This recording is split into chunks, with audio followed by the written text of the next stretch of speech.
Namun, karena ia lahir prematur dan hampir kehilangan nyawanya saat masih bayi, ia memiliki sistem kekebalan tubuh yang buruk. Namun, begitu dia jatuh sakit, akan sulit baginya untuk pulih. Dia sudah seperti itu sejak dia masih sangat muda. Jadi setiap kali dia jatuh sakit, anggota keluarganya akan ribut di sekelilingnya. 2 tahun lalu, ketika dia berumur 16 tahun, dia menghadiri pesta ulang tahunnya yang diselenggarakan oleh teman-teman sekelasnya.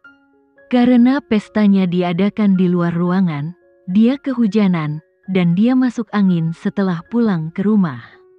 Saat itu, ayahnya sangat khawatir dan merasa tidak enak hingga ingin merobohkan ruang acara tempat pesta itu diadakan.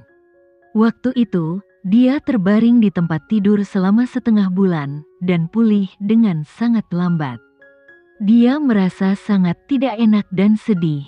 Oleh karena itu, dia sangat takut jatuh sakit. Biasanya pola makannya direncanakan secara ketat oleh ahli gizi. Dia selalu berusaha semaksimal mungkin untuk menjaga kesehatannya. Dia tidak ingin ayah dan ibunya mengkhawatirkannya. Dia tidak tega melihat mereka terluka.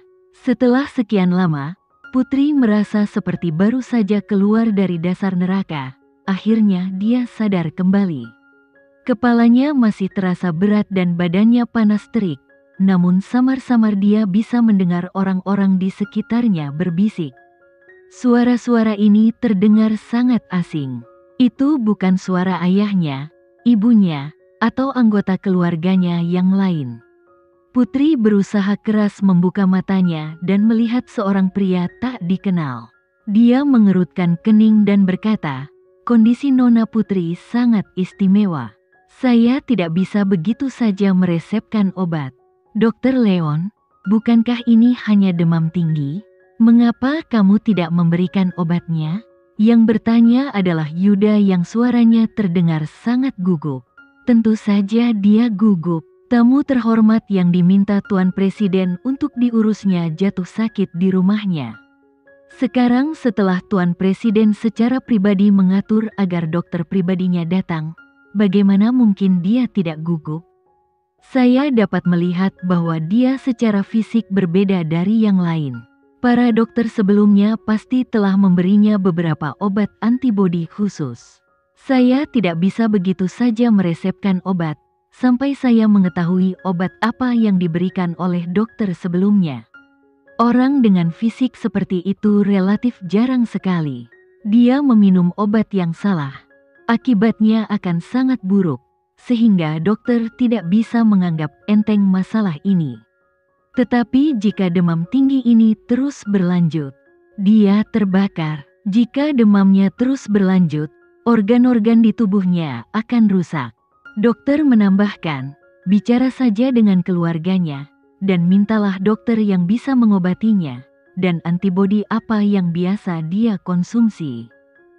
Putri tahu jenis obat antibodi apa yang diminumnya. Dia berusaha keras untuk membuka mulutnya dan ingin memberitahu dokter, tetapi dia kesulitan bahkan untuk mengeluarkan suara. "Safira, apakah kamu memiliki kontak anggota keluarganya?" Yuda memandang Safira Baskara, yang sudah lama gelisah dan khawatir karena dia menangis. "Aku." Safira mengusap air matanya dan berkata, "Aku tidak tahu kontak keluarganya. Aku tidak tahu apa-apa." Dia sangat cemas hingga dia menggaruk kepalanya. Dia telah berteman dengan Putri selama bertahun-tahun. Mengapa dia tidak punya cara lain untuk menghubungi anggota keluarganya? Yuda berkata, "Tidak apa-apa kalau kamu tidak tahu. Jangan menangis." Dia menggelengkan kepalanya tak berdaya pada adiknya. Tepat ketika dia sedang linglung, ponsel di sakunya berdering. Dia mengeluarkan telepon dan melihat bahwa itu adalah panggilan telepon dari kantor presiden. Dia segera menjawabnya dan menyapa dengan hormat, "Tuan Presiden." Tidak tahu apa yang dikatakan Tuan Presiden di ujung telepon, Yuda terus mengangguk. Akhirnya dia berkata, "Saya tahu, saya akan segera memberitahu Dokter Leon." Yuda sangat mengagumi bagaimana presiden mengetahui masalah-masalah kecil ini sebelum orang lain. Namun, Gavin tidak perlu menugaskan orang lain untuk menyelidiki urusan pribadinya. Saat dia menemani putri di masa lalu, para dokter akan menyuntiknya dengan obat antibodi setiap minggu. Dia mengingatnya dengan baik. Yuda memberitahu Dr. Leon, dan dia meresepkan obatnya dengan tepat. Tidak lama setelah putri diberi resep obat tersebut, dia merasa jauh lebih baik, namun dia masih mengalami demam. Termometer menunjukkan suhu tubuhnya lebih dari 100 derajat. Jika memang begitu diobati nanti, kemungkinan besar akan menyebabkan pneumonia. Untungnya, dokter menggunakan obat antibodi yang sama, yang biasa dia konsumsi dan segera mengambil tindakan untuk menurunkan demam pada waktunya. Suhu tubuh putri tidak naik lebih tinggi lagi, tapi demamnya tak kunjung hilang juga. Dokter menjadi cemas, tapi dia tidak bisa bertindak terburu-buru. Dia sadar bahwa dia tidak bisa meminumnya dalam dosis tinggi, jadi hanya bisa sabar menunggu demamnya untuk surut perlahan. Karena demam, putri kehilangan sebagian besar kesadarannya dan dia sangat bingung. Namun tanpa sadar dia masih bergumam, "Saudara David, tidak mudah bagiku untuk tumbuh dewasa dan bertemu denganmu. Kamu tidak bisa bersembunyi dariku begitu saja." Ketika Safira mengetahui putri sakit, berita itu pun tersebar dan diketahui oleh Bapak Presiden. Begitulah dokter pribadi Tuan Presiden, Dr. Leon, segera datang ke rumah mereka untuk merawat putri. Tuan Presiden sedang berbicara dengan para tamu. Ketika dia mendengar putri terus bergumam tentang kakaknya, hatinya tenggelam, dan seluruh tubuhnya terasa mati rasa secara fisik. Dia mengepalkan tangannya diam-diam di sisinya. Selama bertahun-tahun, dia telah bekerja lebih keras dari siapapun untuk mendapatkan kemampuan melindungi orang-orang yang ingin dia lindungi. Namun, apa yang dia lakukan sekarang? Putri sakit dan tidak sadarkan diri, namun dia bahkan tidak bisa berada di sisinya. Presiden selalu profesional dan waspada dalam bekerja.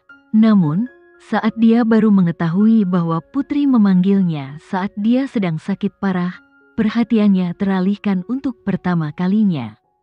"Pak Presiden, kamu bertemu dengan banyak orang penting, dan ini adalah siaran langsung. Orang-orang di seluruh negeri sedang menonton. Negara mendukungmu, karena kamu adalah presiden yang tampan dan membawa harapan.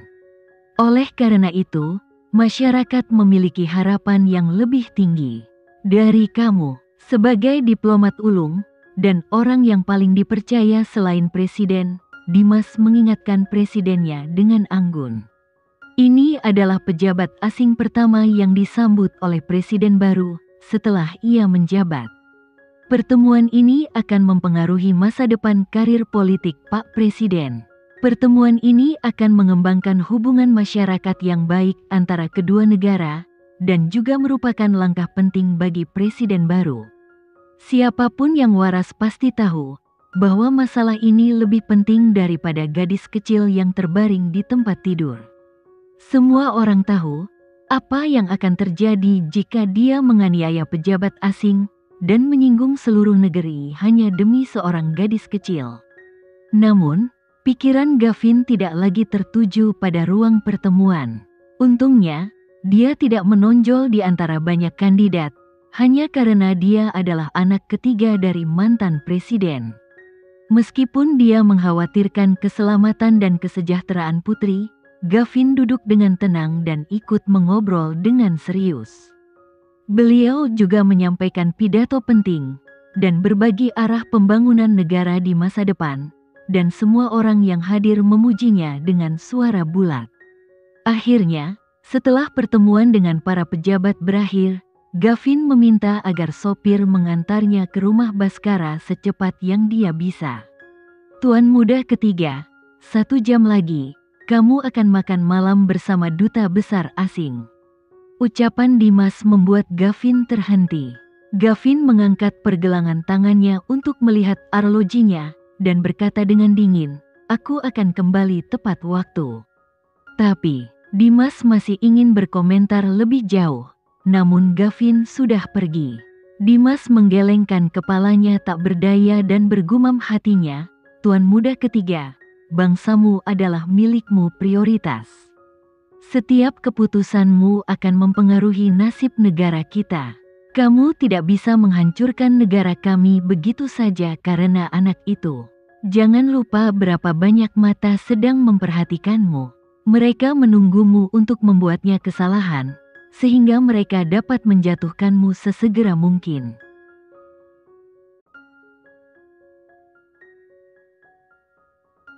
Sekian dulu ya video kali ini, kita lanjutkan lagi videonya di lain waktu. Oh iya, bagaimana menurut kalian? Semoga bisa sedikit menghibur kalian semua. Untuk teman-teman yang baru nonton, jangan lupa subscribe ya, hehehe. Dan kalau teman-teman ada yang ingin gabung langganan, bisa langsung gabung saja untuk dapat fitur yang menarik dan sedikit membantu Mimin. Terima kasih banyak sudah menonton, sampai jumpa lagi, bye.